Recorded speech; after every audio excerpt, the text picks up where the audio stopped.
Alors j'ai essayé de suivre exactement ce qu'on m'a dit, c'est-à-dire de vous dresser un portrait noir, voire plus que noir, de l'Europe en 2030. En fait, le titre de ma présentation, ça va être « Que se passera-t-il ?»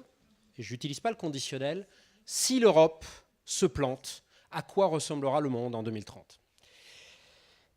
Donc préparez-vous à avoir un petit peu le moral dans les chaussettes, mais je pense que c'est important qu'on se pose la question, pourquoi est-ce qu'on est en train d'arriver à cet état de fait et quelles vont être les conséquences très pratiques. Je vais évidemment un tout petit peu parler de diable, mais à la marge.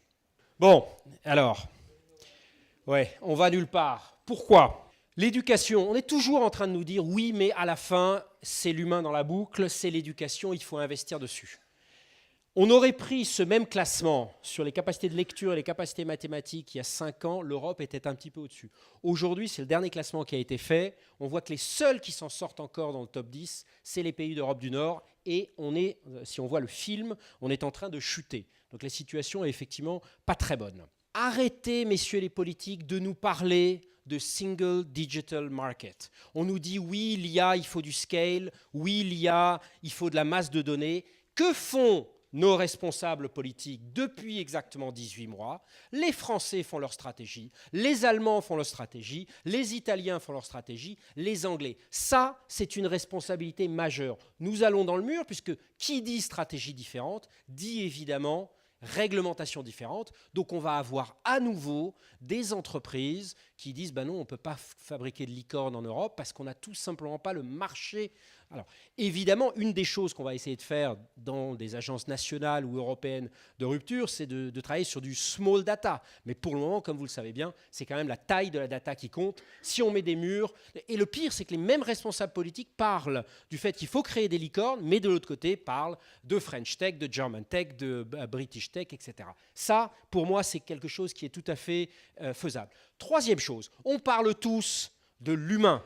On parle tous qu'il faut laisser les initiatives locales, régionales, de la société civile émerger. Il faut...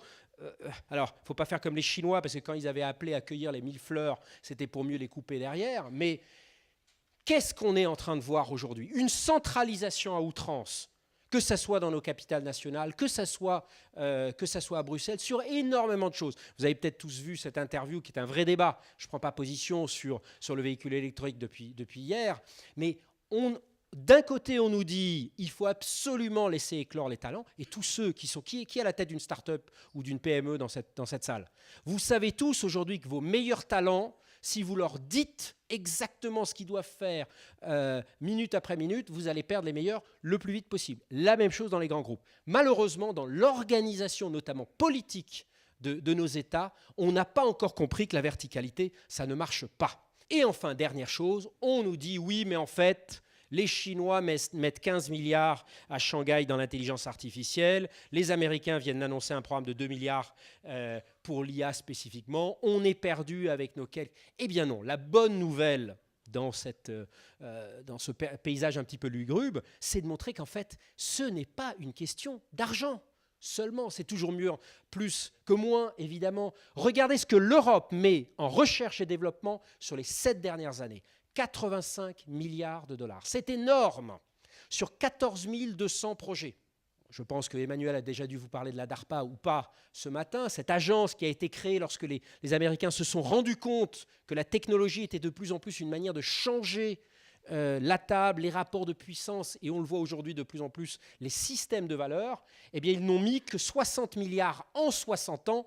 Excusez-moi du peu, regardez le track record. Donc il s'agit d'une méthode. Qu'est-ce qu'on fait aujourd'hui? On décide lentement, on se concentre sur le choix au lieu de se concentrer sur réellement qu'est-ce qui sort, qui a vraiment vu un rapport d'impact sur l'argent qu'on met dans la recherche en France, en Europe. Peu de gens l'ont fait. Il y a beaucoup de choses qui sont faites sur le process. Ce qui compte finalement, c'est ce qui sort de là. Donc quand on se rend compte que de ça, on aura peut-être fait un grand pas en avant. Et enfin, dernière chose, n'oublions pas une chose, et je le vois, moi j'ai passé 10 ans en Chine, n'oublions pas le côté extrêmement fort des technologies qui ont une capacité, même sur les esprits les plus vifs, de les ensorceler et de faire qu'on tombe amoureux. Aujourd'hui, la plupart de mes amis chinois qui souvent ont été, j'ai passé 10 ans en Chine, qui ont été éduqués dans les meilleures universités du monde entier, on pourrait les appeler des honnêtes hommes et femmes, ils ont une culture générale impressionnante, et bien quand vous leur parlez du crédit social en Chine, quand vous leur parlez d'un système de contrôle généralisé, pour la plupart d'entre eux, sincèrement, ils trouvent ça formidable. Aldous Huxley l'avait dit il y a 70 ans, il faut faire extrêmement attention, nous tombons amoureux de ces technologies qui parfois nous emprisonnent. Et ça, c'est pour moi un slide absolument épouvantable. Ça montre où est le réel pouvoir. Pour ceux qui n'ont pas regardé l'audition de Zuckerberg au Parlement européen, vous aviez l'impression, et c'est le cas aujourd'hui, que 10-15 community managers de Facebook aujourd'hui ont un pouvoir réglementaire beaucoup plus important que les 775 ou 760 parlementaires européens. Et qu'aujourd'hui, quand j'entends que la plupart de nos responsables politiques, à nouveau, je suis un peu dur, mais c'est pour ça que je vous dis, on est en train d'aller dans le mur, disent on compte sur les grandes plateformes pour réguler le débat public qu'il y a sur les plateformes. Qu'est-ce qu'on est en train de faire? On est en train de sous-traiter notre débat démocratique à ces grandes plateformes. Est-ce que c'est vraiment ce qu'on veut? Je n'en suis pas sûr. Alors, quelle est la conséquence de tout ça? Eh bien, la conséquence, elle va être assez simple. Le débat public va être entièrement, si on ne prend pas garde, régulé par du ultra court terme, de l'émotionnel, des plateformes. On en a vu les conséquences désastreuses dans les 3-4 dernières années. On va avoir des gens comme lui qui a installé une équipe de 10-15 personnes dans le nord de l'Italie et qui travaillent activement à corrompre le processus électoral européen des 2-3 prochains mois. Ça, c'est Steve Bannon, l'ancien. On a ces dilemmes absolument épouvantables dans lesquels on est aujourd'hui sur la 5G et sur l'économie en général. Et ça, la 5G n'est que le premier exemple, on va en avoir beaucoup plus, où d'un côté on nous dit Huawei, et c'est vrai, est aujourd'hui en avance de 1 ou 2 ans sur Ericsson ou Nokia, les deux autres fournisseurs d'infrastructures 5G. Mais si on ne les prend, donc si on ne les prend pas, on va être en retard. On va être en retard sur le véhicule autonome, sur l'IoT, sur la maintenance prédictive, etc., etc. Et si on les prend, on sait bien qu'il y a une grande incertitude en quoi devenons dépendants d'une technologie que nous ne maîtrisons pas et où il peut y avoir éventuellement des risques majeurs de sécurité. On a ça. Alors j'entendais qu'hier, et vous allez me trouver très critique, et pourtant je suis le premier soutien de ce nouveau gouvernement qu'on a en France depuis 2017, mais quand on voit qu'on accumule les grandes conférences, hier il y avait encore une conférence pour préparer le G7 à Biarritz et sur les objectifs de climat, mais aujourd'hui quels sont les 2 seuls pays européens qui ne respectent pas leurs engagements de la COP21? C'est la France et l'Allemagne. Donc quand vous voyez cet enthousiasme qui en 3-4 semaines a abouti à 2 millions de signatures, moi je les soutiens complètement. On ne peut plus continuer comme ça. Troisième chose, quand aujourd'hui vous parlez aux responsables qui sont en train de monter les Jeux Olympiques de Paris en 2024, et qu'il y a une responsabilité des politiques pour assurer la sécurité des espaces publics, eh bien ils vous disent aujourd'hui, les seuls qui nous apportent des solutions qui nous permettent réellement de voir en temps réel des comportements agressifs, un système de caméra intelligent, ben aujourd'hui, c'est des prestataires chinois. Et qu'est-ce qu'ils vous proposent? Une IA extrêmement performante, une base de données centralisée, des caméras toutes reliées les unes avec les autres. Là aussi, qu'est-ce qu'on attend en Europe pour développer des systèmes d'IA distribués? Aujourd'hui, c'est les frontières de la science, mais qui permettraient d'avoir exactement les mêmes performances que un système de surveillance généralisée comme on le connaît dans de plus en plus de pays, mais qui évidemment pose des enjeux absolument majeurs en termes de liberté civile. La cyber, aujourd'hui, nous avons perdu notre souveraineté dans ce domaine-là. Pour rentrer un tout petit peu dans la technique, vous connaissez peut-être le mot d'attribution. Aujourd'hui, on considère qu'il n'y a que 2 pays qui ont la capacité d'attribution, c'est-à-dire de savoir qui vous attaque lorsqu'il y a une attaque cyber. Vous avez peut-être entendu, il y a eu des déclarations dans les derniers jours sur le fait qu'il y a eu une grande attaque passant par les DNS, par les noms de domaine. Mais en fait, aujourd'hui, seuls les États-Unis et la Russie peuvent, de manière assez sûre, savoir qui c'est qui vous attaque. Le problème, c'est quand vous ne savez plus qui vous attaque, vous avez perdu votre souveraineté puisque vous ne pouvez plus vous défendre.